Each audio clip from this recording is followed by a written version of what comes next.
Today we've got an overview of the GURPS magic system. The default magic system, it is one of many. There's an entire source book of almost 400 pages dedicated to creating your own custom magic system for your own world and setting. Today, though, the default magic system, which I quite like.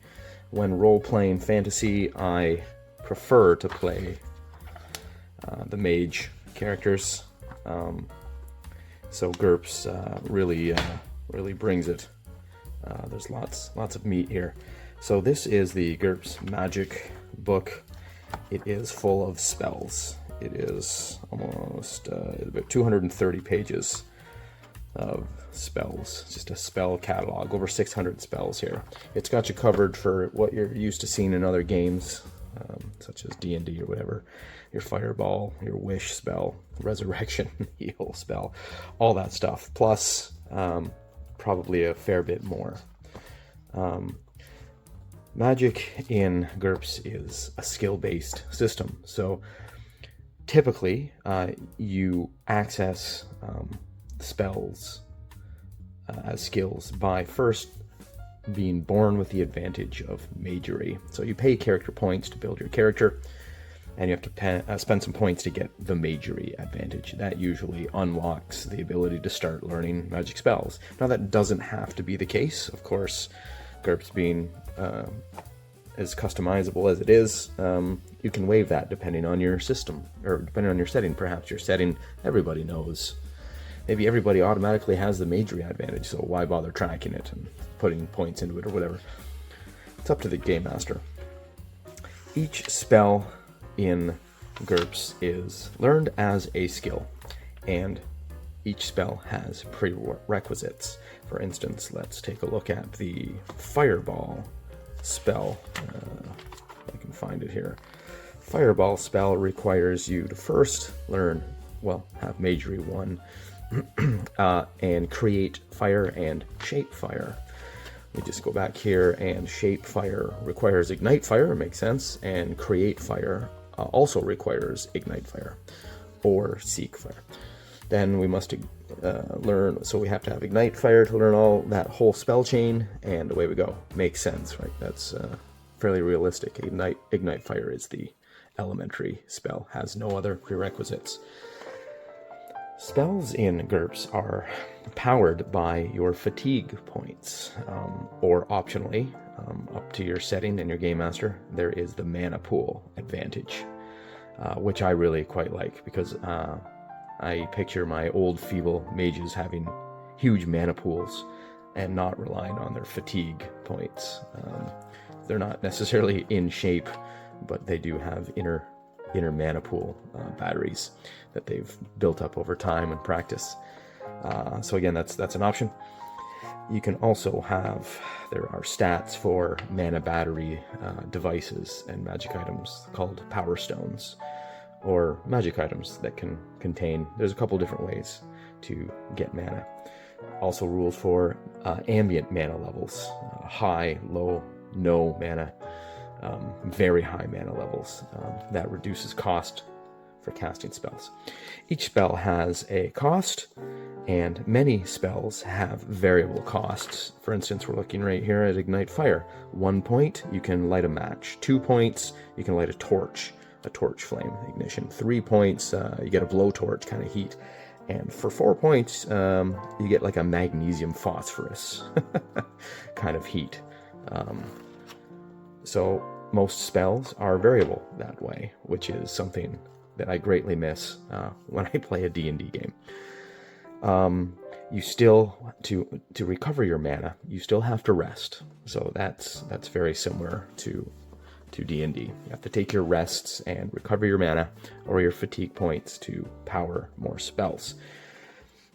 There are several different types of spells in GURPS. They are regular spells like flight or whatever, area spells, which would be fireball, explosive fireball to be exact. And again, area spells are always variable price, depending on the area of effect, the blast effect or the area of effect for your mass flight type spells. And they grow exponentially in cost. Also, I'll take a moment to speak about casting spells on different sizes of creatures, targets. In D&D, it's a bit of a cop-out, but it's always great when you get that polymorph spell, and you can get that polymorph spell cast on that ogre and turn him into a mouse and then step on him or something like that. Depending on the verbiage, I suppose. You may still have the same hit points, but that isn't so much a problem in GURPS, because for every size level difference, you start doubling and tripling the cost of a spell. So to affect an ogre-sized creature, probably a +1 or +2 size level modifier from a human, you're paying 2 or 3 times the mana cost to affect that guy. And then he still gets his normal resistance chance. So yeah, it's not a sure thing. It's not a shortcut. Magic is, I find, very well balanced in GURPS. It's seldom the easy way out. In GURPS, by default, you will never be waving around and blowing spells. You don't have 20 spells a day. Like, you're not wasting spells when you can do something in a mundane manner, like light a torch, or you're not casting light spell. It's just not worth it. You've got your melee attack spells. You've got your missile attack spells. Magic missile. This would be like flaming sword, something like that. Blocking spells. Now, this is something that most systems lack completely. Amazing for roleplay and combat. You can make a combat mage with some spells, with a few blocking spells, and he can be, well, let's just say he can last in combat. Combat is still brutal, no matter how you dice it. Blocking spell in GURPS combat, you get a defense phase. If somebody lands a successful hit on you, you can then choose to parry, dodge, or block. Block if you have a shield. It's not always an option available to everybody.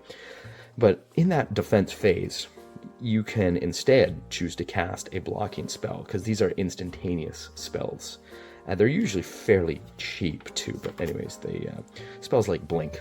You can blink out of the way of an attack. You can cast Shield to block, and then you could use your Shield skill. Stuff like that. Really neat category of spells. Always fun to use on a comrade too. It costs more, because whenever you, much like when you're trying to affect a larger target, if you ever cast a spell beyond touch range, you start incurring range modifiers on the cost, which is very interesting, very believable. You can add the range modifier when you're casting pretty much any spell. It just gets harder to cast it is all. But you can do it. And pretty much all spells except for the, well, okay, and then there's resisted spells, which is sort of a subcategory. Missile spells and melee attack spells are obviously resisted by dodge, and blocking spells, well, they're not resisted. Information spells is one that is an interesting category too. This is scrying and things like that. Oracle spells. When you buy your skill level in each spell, you can choose to really specialize, if you like, or you can be a jack of all trades mage. Depends how you want to roll, right?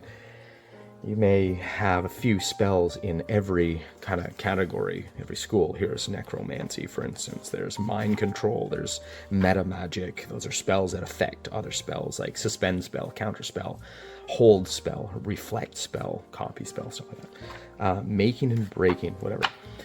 Or you can go, say I want to make a fire type combat mage, then I'm going to get all these prerequisites and just stack up all the fire spell knowledge I can get, landing me somewhere up in the upper echelons of powerful fire magic with explosive fireball, fire cloud, rain of fire, burning death, body of flames. You can turn into basically a flame elemental. Here's the stats for that. You become pretty much impervious to all attacks other than energy effects and things like that. So you've got great customizability. No two mages are ever the same in GURPS. It's not an issue. by default, there is not a separate path of magic between clerics and mages, say. That's up to the game master and his world to define.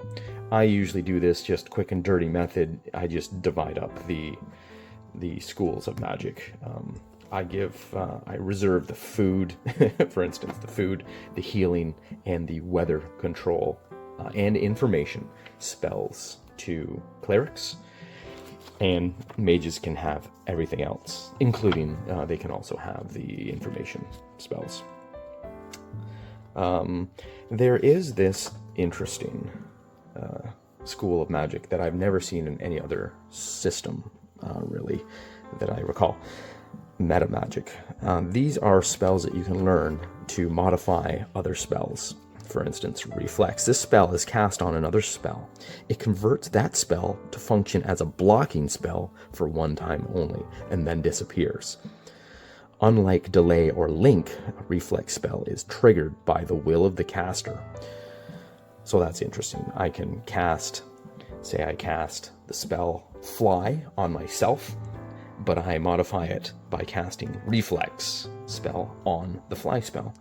Therefore, the spell is cast on me, but it doesn't take effect until I will it to.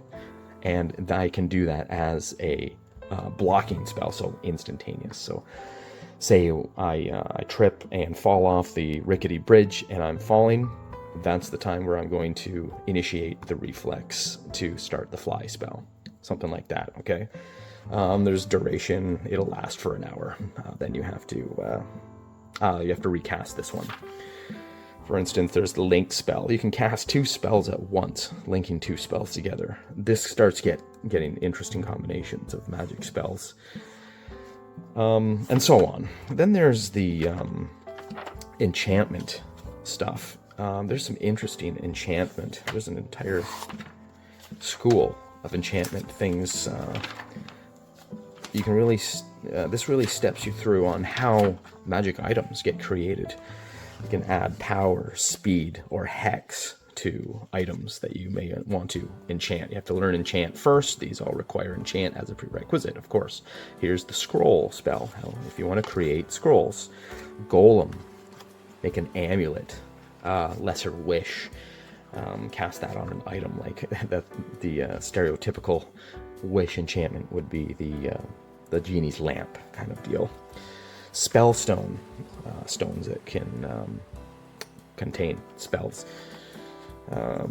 Anyways, all sorts of weird. So here's your weapon and armor stuff, adding accuracy, quick aim, defending weapon, puissance. This adds damage. You've got it all here. Back to how spells work. When I go to cast a spell, I've got a skill in it. Say I've got a 13 in the skill, you always roll 3d6. You have to roll under that. I just failed to cast that spell. If I had a skill of 13 in that spell, I lose 1 mana point for the attempt, and that is it. If I cast the spell, then the defender, say it's a resisted spell, I'm going to try and polymorph somebody. Say they get a will save. They roll, oh, that's a terrible roll. If they fail their save, they are affected by your spell. If you both succeed your rolls, then it is a compared success. So whoever succeeded by the most wins. Once you successfully cast the spell, you will pay the base cost. You will always get a duration. Let me find it here. Here's a good one. Area stench spell. Duration is 5 minutes. It costs one mana point per hex of area. If you want a radius of 2 hexes, I'll go back to this here. 1 hex is just a single hex area, 2 hexes, and so on. Say I put stench on a 3 hex radius, that will cost me 3.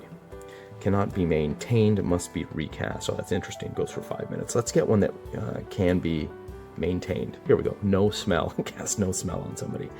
Lasts for an hour. Costs 2 to maintain. Costs 2 to cast. Oh, that's not much of a deal, is it? Once the hour's up, you can, without making a contested roll, again, you can just pay the 2 mana points to maintain the spell. As you get higher skill level, let me just get the stat here. I believe it's at 15. No, once you hit 20, if you get skill level up to 20, you reduce the cost by 1. Once you get to 25 skill level, you reduce the cost again. So you see how things can get quite powerful.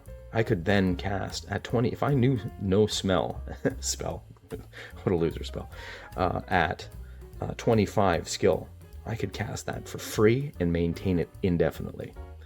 Now, for every spell you are maintaining, you do suffer a -1 to cast a new spell. So if I'm holding, say I've got like 3 of these cast out in the wild on 3 different people. If I cast another spell, I'm suffering -3 because I am maintaining those. Even though it's costing me nothing and I'm doing it with very little effort, I still suffer the -3. You can't get around the stacked on spell penalty, but with you can reduce the cost by high skill. When you factor in your skill level with a spell, you add your magery level as well. So that is very interesting. It lets you depict that mage who's just the wild natural talent. If you pump all your points into magery, it's very expensive, but it's very useful. Say you've got a magery of 5, but you only know all of your spells at spell level 10. Well, that effectively gives you a spell level 15 of all your spells. So in that way, you can spend 1 point, just a couple points in each spell, just to basically learn them, just to get that spell, and then not bother putting any more points into it to practice that specific spell and get good at it. Instead, you focus on your magery talent, boosting that, and then all of your spells rise with the tide. Very interesting. 2 different ways to go about it. If you want to specialize, then it is probably cheaper to just learn the rudimentary spells at level 1. So maybe you add that always to your IQ.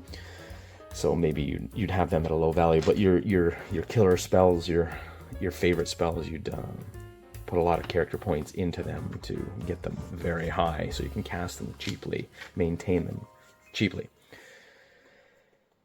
In this way, you can stack up once you get to higher levels, you can get some very powerful mages.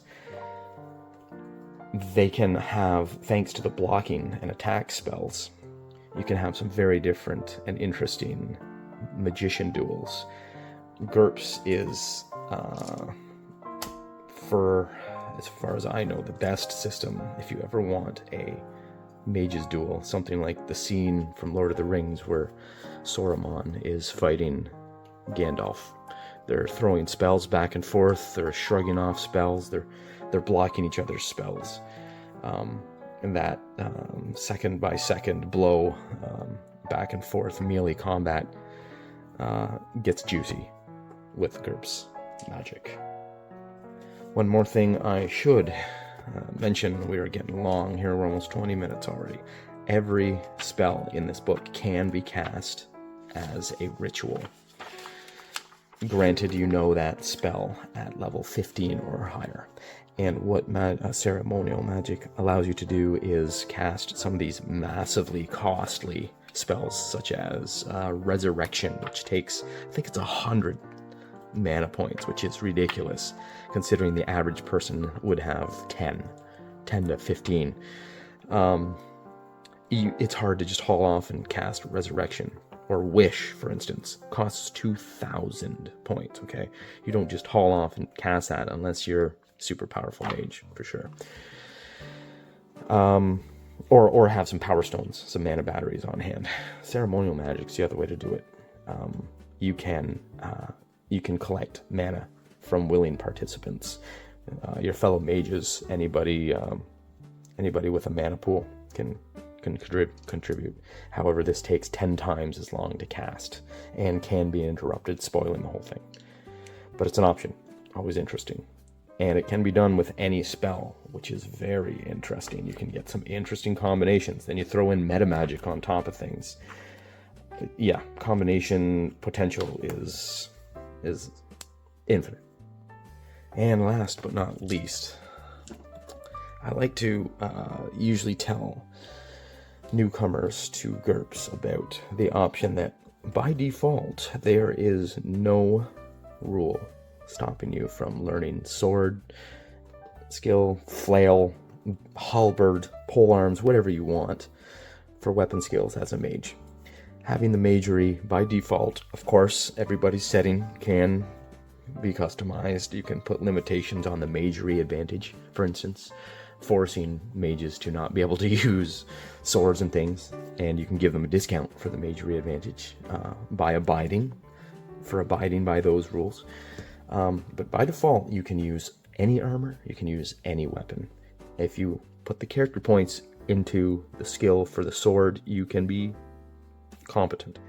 However, the cost for learning spells and getting your magery up to get any kind of worthwhile effects coming out of your spells and having enough mana to cast them, it's so costly that we've never had a mage bother trying to get good at melee combat. You just can't spread so thin. The system really has done a great job in all of our settings that we've played at keeping things balanced just intrinsically. The armor thing in GURPS, armor is great, it can save your life, but it is heavy and it really slows you down, which affects your dodge. In GURPS, your best defense is usually your dodge. Parry can be pretty great, but you only get usually one of those a turn. Dodge, you can dodge several incoming attacks. So dodge is where it's at. If you can keep your dodge value high, you can live a lot longer. Armor is kind of, it really, like in real life, I'm sure, it's kind of your secondary line of defense. If you fail your dodge, you want your armor. If you're relying on your armor, you've already failed your dodge, so it's not looking great for you. You're going to get hit again, and they will soon, slowly wear you down if you're not able to dodge. So, if you're a mage, you're not putting any points into your strength. Therefore, you are weak. Therefore, you can't carry much. Therefore, any kind of weight, even leather armor, will give you a hit to your dodge immediately. So, as a mage in GURPS, typically you just want to stay light, get yourself just an average dexterity at least attribute so you can kind of just dodge around. Make sure you stay light. Don't bother with armor. Don't bother with any heavy weapons. Try to dodge, stay at the back, get a blocking spell as soon as you can, or armor spell. It's a simple spell. It has I think it only has 2 prerequisites. That is always the way to go if you want to be a mage in GURPS. Of course, your mileage may vary. Depending on the setting, GMs can drastically incentivize different builds. But for your vanilla fantasy, that's how we always do it. So that's GURPS magic in a nutshell, by default. Roll on.